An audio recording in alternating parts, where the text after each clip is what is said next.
বিসমিল্লাহির রহমানির রহিম। Welcome to Afroz channel. আজকে কিন্তু চলে আসছি একটা আইডিয়া শেয়ার করব বলে। আজকে কোনো রেসিপি দিব না। দেখতেই পাচ্ছ এগুলো কি, এগুলো আসলে মশলা, রসুন বাটা আর আদা বাটা। এভাবে আমি কেমন করে রেখেছি সেটাই তোমাদের সাথে শেয়ার করব।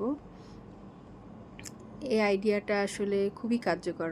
দেখো, আমি রসুন ব্লেন্ড করে প্লেটে চামচ দিয়ে এরকম গোল গোল করে নিয়েছি। তারপরে এটা ডিপ ফ্রিজে তুলে দিব, তাহলে একদম বরফ হয়ে যাবে। আচ্ছা, কিভাবে আমি করছি সেটাই তোমাদের সাথে শেয়ার করব। এখানে আদা ব্লেন্ড করে নিয়েছি। আসলে মশলা রাখাটা খুবই একটা সমস্যার, মানে আমরা যারা রান্নাবান্না করি তারা তো জানি প্রায়ই মশলা ডিপ ফ্রিজ থেকে বের করতে মনে থাকে না, তখন মানে কাটাকাটি ভাঙাভাঙি তো চলেই। আমার আসলে অনেকবার এমন হয়েছে যে মশলার বাটি ছুরি দিয়ে মশলা কাটতে যে মশলা বাটি ভেঙেছি, অনেকগুলোই ভেঙেছি। তো এই আইডিয়াটা আমি শিখেছি এক ভাবির কাছ থেকে, তো তোমাদের সাথেও শেয়ার করছি।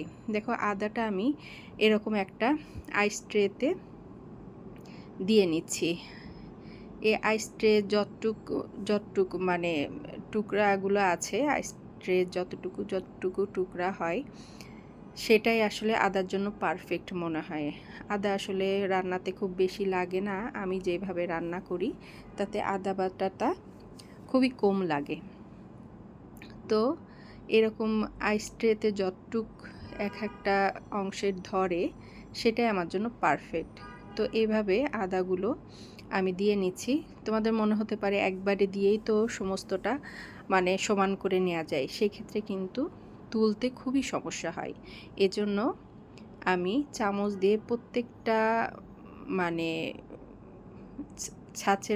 প্রত্যেকটা ছাঁচের মধ্যে চামচ দিয়ে দিয়ে আদাগুলো দিয়ে নিচ্ছি। এটা খুব বেশি সমান করার দরকার নেই। আদাটা দেওয়ার পরে মানে হালকা হাতে একটু ট্যাপ করে নিলেই কিন্তু আদাটা সুন্দরভাবে সেট হয়ে যাবে। ঠিক আছে? তো আসলে অনেকবারই এমন হয়েছে যে আদা মানে মশলা বের করতে মনে নাই, ঝটপট রান্না করতে হবে, দ্রুত রান্না করতে হবে, বা মেহমান আসছে দ্রুত রান্না করতে হবে, মশলা কিভাবে আমি ডিপ থেকে বের করে গলাবো, এটা একটা অনেক বড় প্রবলেমে পড়েছি কয়েকবার।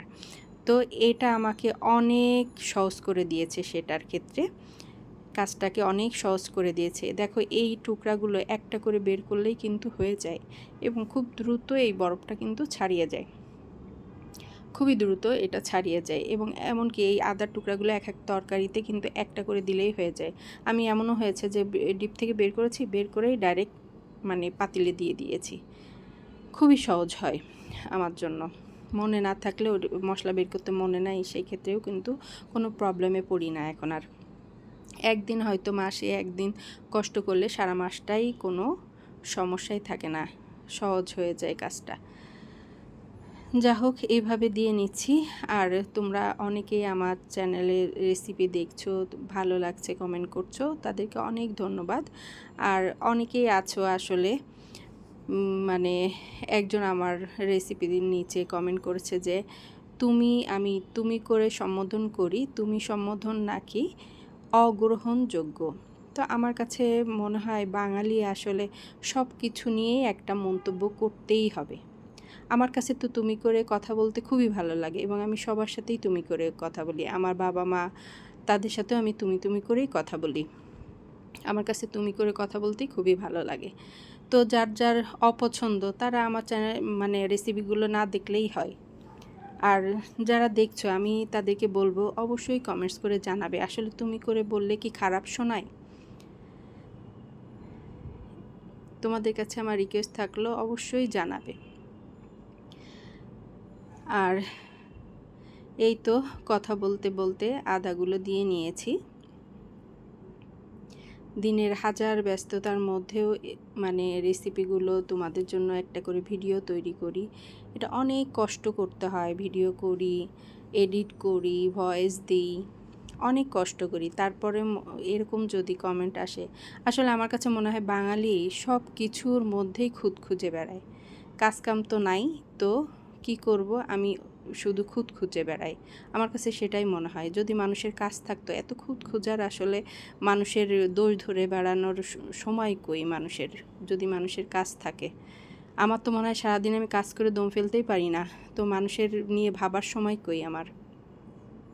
কাজকাম করে, নামাজ কালাম করে, ইবাদত বন্দেগি করে, সব কিছু সামলিয়ে আসলে লোকের নিয়ে চিন্তা করার বা এগুলো নিয়ে চিন্তা করার কোনো সময় নেই। আমাদের আসলে ব্যস্ত থাকা উচিত, তাহলে আমরা পরনিন্দা পরচর্চা থেকে দূরে থাকতে পারবো। আর যা হোক, আদা ওইগুলো আমি ছাঁচে দিয়ে নিয়েছি। আর এইগুলো দেখো রসুন ব্লেন্ড করে নিয়েছিলাম। এরকম একটা কেকের মোল্ডের মধ্যে, কাপ কেকের মোল্ডের মধ্যে রসুনগুলো আমি বরফ করে নিয়েছি তোমাদের দেখানোর জন্য। দেখো কি সুন্দর বসে গিয়েছে, এবং বরফ হয়ে গেলে এগুলো কিন্তু একটু চামচ দিয়ে খোঁচা দিলেই উঠে যায়। এবার আমি এগুলো তুলে একটা প্লাস্টিকের কন্টেনারে রেখে দেব, এরকম প্লাস্টিকের বক্সে রেখে দেব। এবং তোমরা চাইলে জিপার বক্সে করেও, জিপার ব্যাগে করেও কিন্তু ডিপে রেখে দিয়ে সংগ্রহ করতে পারো, বা ডিপে রেখে দিয়ে ব্যবহার করতে পারো। যাই হোক, এটা আমাদের কাজটাকে অনেক সহজ করে দেয়, অনেক সহজ করে দেয় আমি বলবো। এই যে এভাবে আমি এখন ডিপে তুলে দিব, আর যখন লাগবে তখন বের করে, জাস্ট বের করে রাখলে কিন্তু 5-10 মিনিটের মধ্যে এটা গলে যায়। এইগুলো বেশ বড় বড় করে তৈরি করেছি, আর প্রথমে যেগুলো দেখিয়েছি ওগুলো একটু ছোট করে তৈরি করেছি। যখন যেরকম দরকার সেই সাইজের মশলা আমি বের করে নেব। ব্যাস, এই যে আদা এখন আমি ডিপে তুলে দিব, এগুলো বসে যাবে। তোমাদের যাদের পছন্দ হয় আইডিয়াটা, অবশ্যই তোমরা ট্রাই করতে পারো। এটা আমার মনে হয় খুবই সুবিধা হয় কাজের জন্য। তো কার কার এটা আমার আইডিয়াটা ভালো লাগলো অবশ্যই জানাবে, আর তোমরা ট্রাই করে দেখতে পারো এভাবে। ওকে, থ্যাংক ইউ, আসসালামু আলাইকুম।